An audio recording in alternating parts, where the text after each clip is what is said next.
And it's something that you and I have talked about a lot over the last few webcasts. This idea that the top 16 performances, the top 24 performances, absolutely, are really telling. They really can give you an idea of what to expect on the Pro Tour for the next year. These are the guys.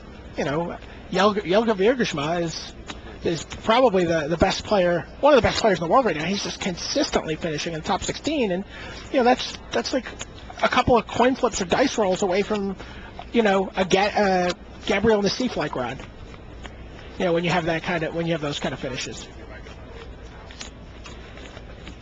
So Vitor is Paulo Vitor.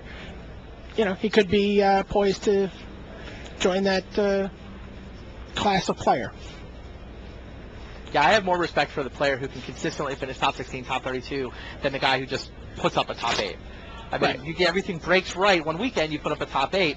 Even if you go deep on Sunday, it's not necessarily as good a sign of skill as consistent top 16, top 32, finishing in the money all the time.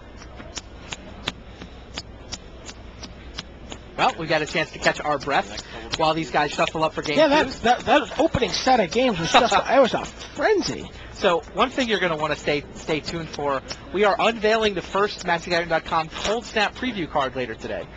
You've seen it, right? I have seen it. I don't actually believe that's the... I think you guys are actually just playing a joke on me, because that card seems insane. We showed you a fake card? You may have showed me a fake card. Well, you will find out. Stay tuned. Right before the finals, we're going to unveil the card. Tune in 15 minutes before the finals. We'll do a little pregame, and we will put up a Cold Snap preview card for you there. I have to say, if it's actually real, I'm still not convinced that it is. The flavor of the card, in terms of the Cold Snap storyline, is pretty interesting. All right. The other thing we've got queued up is lunchtime entertainment. There's a number of previous top 8 videos that we're going to be running through at lunch. They're also going to be posted in the archive, so if you missed these at lunch but want to watch them later, they will be in the archive to download. And it's R&D members at the Pro Tour is the theme. Potato Nation versus Car Acrobatic Team from the ESPN show. Bueller versus Mills from Chicago 97. Finkel versus Wolpert from LA 99.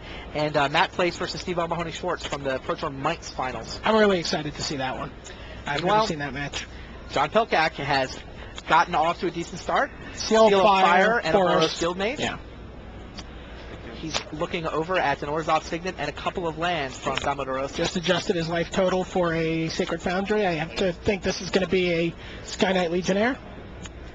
No, it's going to be a hasty Scorched Rusalka. Hasty Scorched Rusalka. He paid 2 in order to deal 1. That's the Boros mentality for you. Here comes a Pontiff? Nope, Tesa. Tesa's 2-3, right? Yep.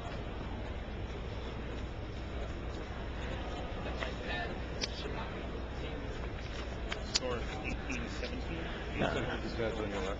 Sorry? You would like that to take on the table. Thank you.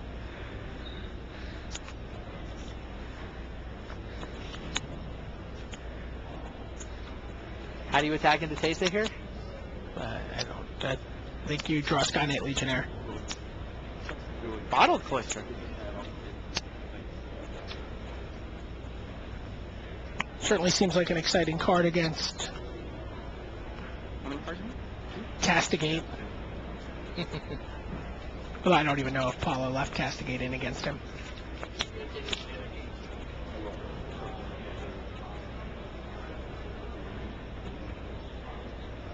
Tell you, when you're drafting Boros, Bottled Cloister is a great top of your curve.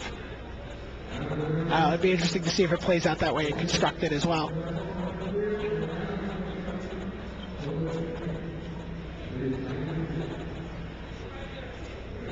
Sounds like Willie Edel coming out to a good start.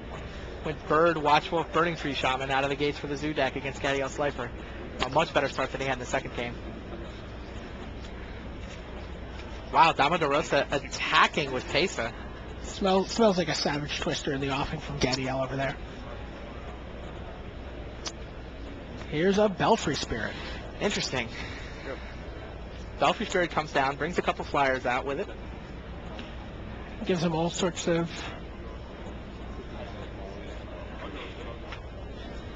Hellcat gets an extra card off the Cloister and gets his hand back.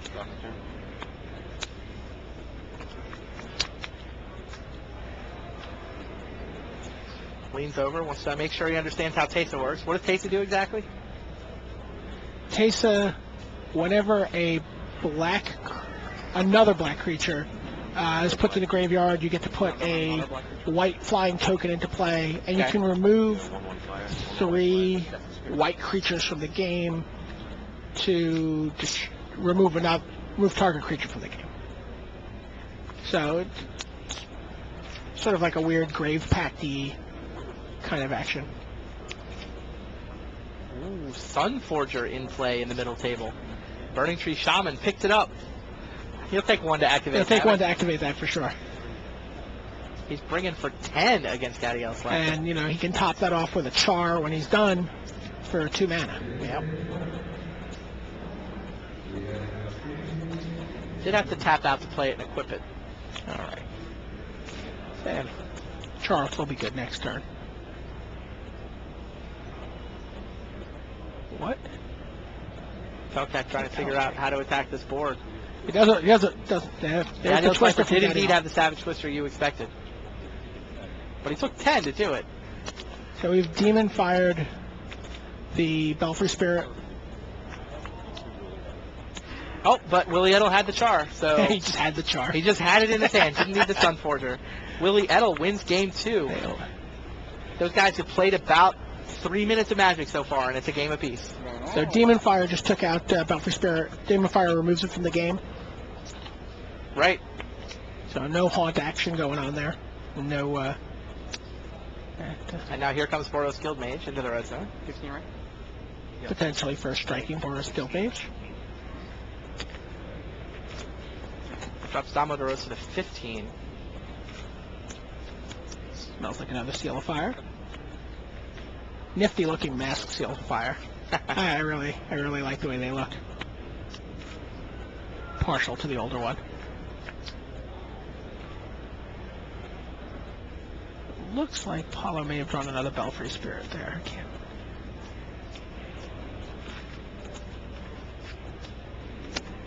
I like the way he's been able to attack here. Like the way this game is played out, Telcat doesn't have that much in the way of creatures. He's got like all Boros Guild Oh Mage. yeah, And- Paulo's clearly been the beatdown for the subsequent turns. Oh, it's a little better than a Belfry Spirit actually. Oh, Skeletal Vampire. Hold on. Do you kill it as a response to the tokens? Trigger on the stack. What do you think? That's Yeah, Telcat said, all right, come to the play, trigger on the stack.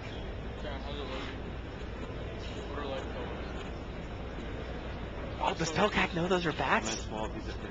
I'm the not Belfry sure if Spirit he's aware of thing that. for He's got to know that. Oh, he just figured it out. All right. And even if he missed it, he Shakes has his head. teammates to point it out for him. It's like, oh, those are bats. Okay, he figured it out. Gadiel was leaning over. He knew what was up.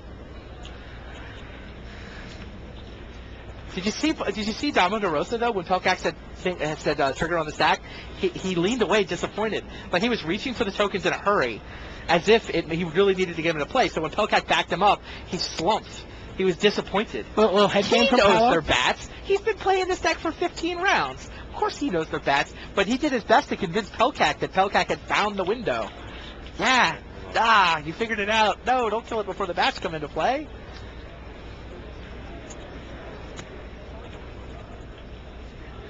Back on table A, Celso Zampier has a Plaxcaster Frogling in play. Huh, that's Three. kind of interesting. Not a lot Out of the sideboard. Make some stuff. No, not out of the side. Oh, it is out of the sideboard. His right, he Zampier actually transforms. has a transformational Right, he sideboard. transforms into a critical mass type deck with Vinelesher, Kudzus, and Plaxcaster Froglings. But McDaniel has a couple of board sweepers though. He has Crime Punishment and he has Willbringer Demon, which sort of will eventually get to that Frogling.